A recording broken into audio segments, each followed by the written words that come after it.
Le 16 décembre dernier, dans toutes les régions du Cameroun, et le 17 pour la région du Sud, il y a eu élection des exécutifs justement des conseils régionaux. Comment au sein du parti RDPC vous avez vécu ces élections-là?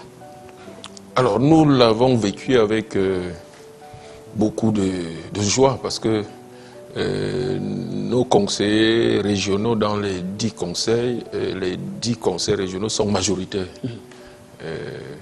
Ils ne sont pas les seuls, mais ils sont majoritaires et donc les 10 exécutifs seront dirigés par les militants, les camarades du RDPC. Certains exécutifs ont des alliés qui ont accepté de travailler avec les camarades du RDPC au sein des 10 exécutifs, mais les 10 conseils régionaux seront dirigés par des camarades.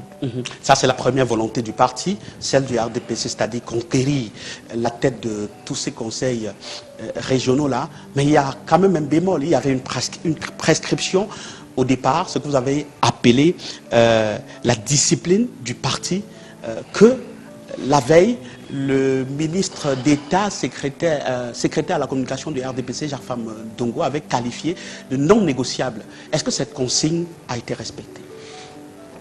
Les consignes du parti ont été respectées à 80%. À l'extrême nord, même si les problèmes n'étaient pas identiques dans ces deux régions, parce qu'au sud, le président sortant, de l'exécutif sortant, a été purement et simplement écarté, n'était pas investi par le parti, alors qu'à l'extrême nord, le président sortant était bel et bien réinvesti par le parti. Mais face à lui, s'est présenté notre camarade pour briguer ce poste de président du conseil régional de l'extrême nord. Au sud, effectivement, il y a eu aussi un autre camarade, Gervais Ndo, qui s'est présenté contre le camarade Bikoro, investi par les instances dirigeantes du parti. Alors ça, c'est la réalité du terrain, mais je voudrais vous interroger sur cette consigne-là que le RDPC a qualifiée de non négociable. Cette affirmation quand même soulève une interrogation. Est-ce que nous sommes face à une exigence normale de cohérence politique ou à une tension entre discipline partisane et légalité républicaine? La légalité républicaine s'impose à tous les partis politiques. Et au sein de cette légalité républicaine, il y a d'ailleurs au niveau du code électoral, la loi portant code électoral, une obligation à tous ces partis politiques de respecter les équilibres sociologiques. Ça, c'est une chose. Deuxième chose, la République, par la Constitution, a institué une démocratie des partis politiques.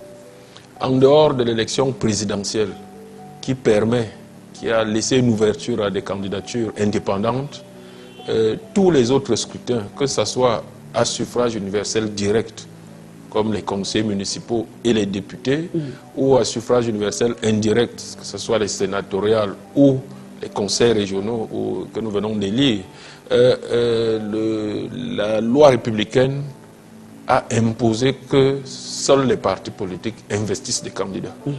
Donc ça, c'est la loi républicaine. Elle n'a pas permis de candidature indépendante en dehors de l'élection présidentielle.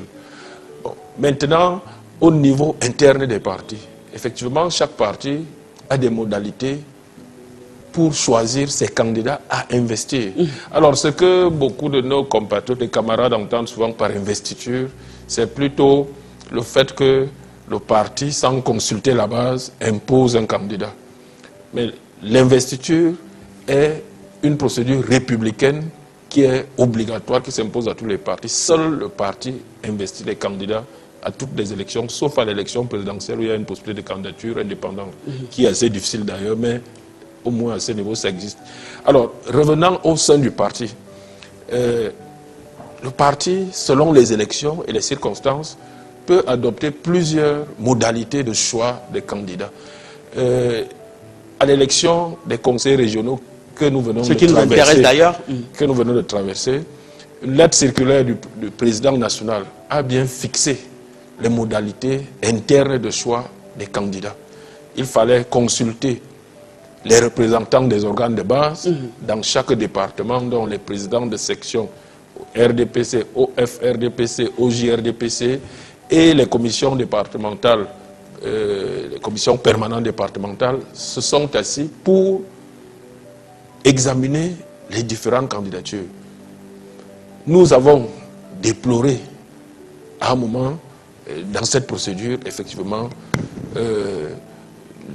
l'absence d'une profondeur démocratique, mais c'était quand même, mais on a consulté. On a consulté. Donc, vous avez consulté par quel process, Jean-Baptiste Atémé? C'est ce que je viens de dire, c'est-à-dire que dans chaque département, les présidents de section RDPC, OFRDPC, OJRDPC et les membres des commissions permanentes départementales ont formé des comités ad hoc pour examiner les candidatures. Dans la région du centre, où nous avons 70 arrondissements, dont 70 communes, un seul poste revient à chaque commune de conseil régional. Et donc, évidemment, quand vous avez une dizaine de candidatures, il faut éliminer 9 candidats et retenir une seule candidature. Et là, effectivement, c'était difficile, ce d'autant plus que la lettre circulaire n'a pas dit clairement qu'en cas de désaccord, qu'il y ait un vote au sein du comité. Donc, il n'y avait pas véritablement une démocratie lors du choix de ces candidatures. Mais c'est ce que les instances dirigeantes ont fixé. Donc, la plupart des conseillers régionaux... Mais ça s'est passé sans bruit, ça veut dire qu'il y avait pratiquement du consensus à tous les endroits? Non, il n'y avait pas de consensus à tous les endroits. Il y a eu beaucoup de requêtes. Dans la Meuf ou à Kono, il y a eu des requêtes. Bon, certaines, je ne sais pas si ça a été pris en compte, comme je ne suis pas au niveau de ceux qui examinaient ces requêtes. Mais toujours est-il que la légitimité démocratique des candidats conseillers régionaux du parti était limitée. On a consulté, mais ce n'était pas parfaitement démocratique. Je ne sais pas ce que les autres partis politiques ont adopté comme modalité. Jean-Baptiste Atémé, est-ce que de façon implicite, vous êtes en train de nous dire que vous, au sein du parti même, vous déplorez l'insuffisance des procédures démocratiques? Je ne dis pas que je déplore. Moi, je pense que chaque élection est une élection à part. Là, c'est une élection au suffrage universel indirect. Donc, évidemment, au sein du parti, vous avez deux impératifs. Vous avez l'impératif des équilibres sociologiques, répartition du pouvoir entre les composantes sociologiques. Vous avez l'équilibre de répartition de ces pouvoirs lorsque la liste est régionale, comme au sein des conseils régionaux ou départementaux, il y a plusieurs arrondissements. Vous avez un impératif de répartition territoriale pour que chaque territoire se sente représenté. Et c'est aux instances dirigeantes du parti d'avoir une vision globale pour essayer de sauvegarder ces équilibres.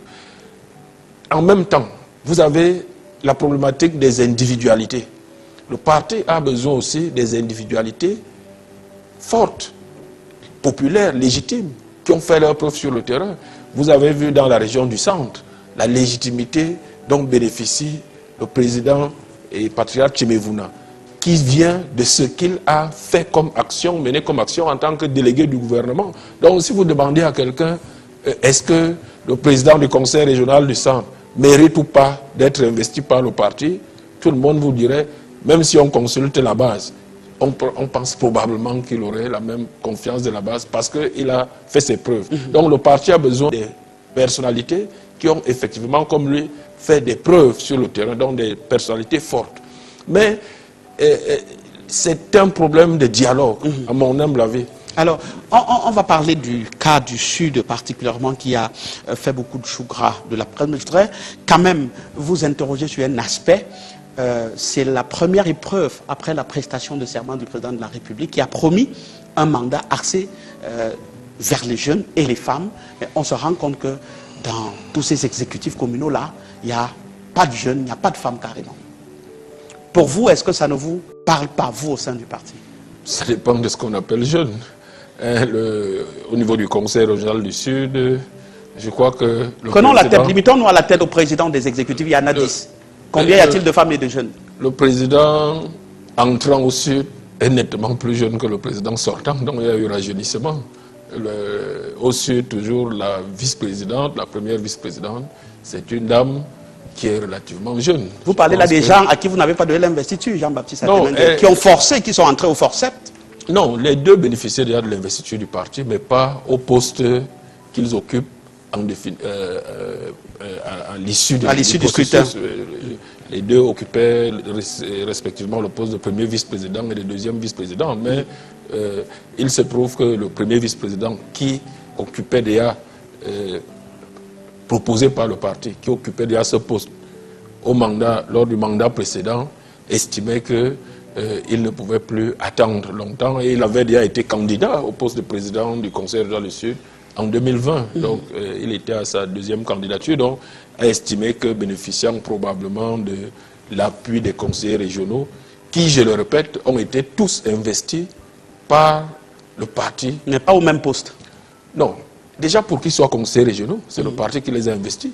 Et leur choix n'a pas été si démocratique que ça.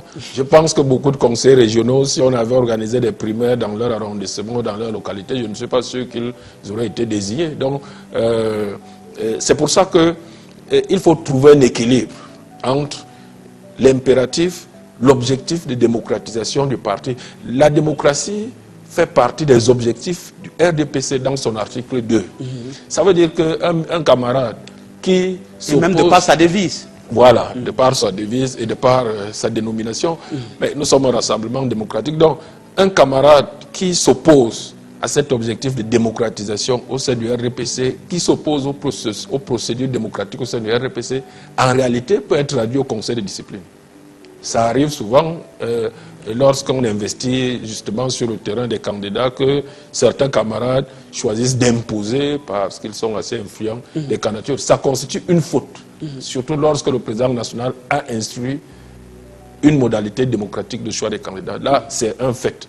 Mais en même temps, vous avez par exemple évoqué la question des femmes.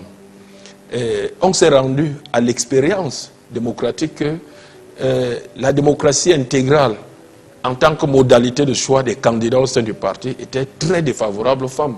Si vous prenez les élections législatives avant les années 90, où le multipartisme est revenu, vous verrez que le taux de représentation des femmes à l'Assemblée nationale était plus élevé que lors de l'élection présidentielle de 92 et encore beaucoup moins élevé en 96 ou en 97 où on avait instauré des primaires intégrales partout.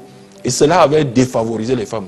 Vous pouvez regarder, consulter les archives. Donc si vous ne prenez pas des mesures de discrimination positives envers les femmes et envers les jeunes, vous retrouverez un déséquilibre et une injustice, une marginalisation de ces composantes, par exemple, au sein des différentes instances politiques. Donc, il faut trouver un équilibre et c'est pour ça que les instances dirigeantes du parti ont, par exemple, institué au sein du parti, c'est une obligation, des quotas. À chaque élection, on impose qu'il y ait au moins, désormais, 30% des femmes au sein des listes que le RDPC investit, qu'il y ait au moins 10% de jeunes. Par moment, 20%, on monte à 20% selon les élections des jeunes pour que jeunes et femmes fassent 50% au moins des listes. C'est le cas pour les élections au conseil, dans tous les conseils municipaux, et c'est souvent appliqué, et même au niveau de l'Assemblée nationale. Donc, s'il n'y a pas ces mesures de discrimination positive et que vous procédiez de façon totalement et intégralement démocratique, vous n'aurez pas ces deux composantes assez représentées. Donc, c'est pour ça qu'il faut trouver un équilibre entre l'impératif démocratique et la restauration des composantes sociologiques ou des catégories sociales qui n'ont pas assez de ressources. Parce que la démocratie impose d'obtenir des ressources. Et ces ressources sont matérielles ou immatérielles.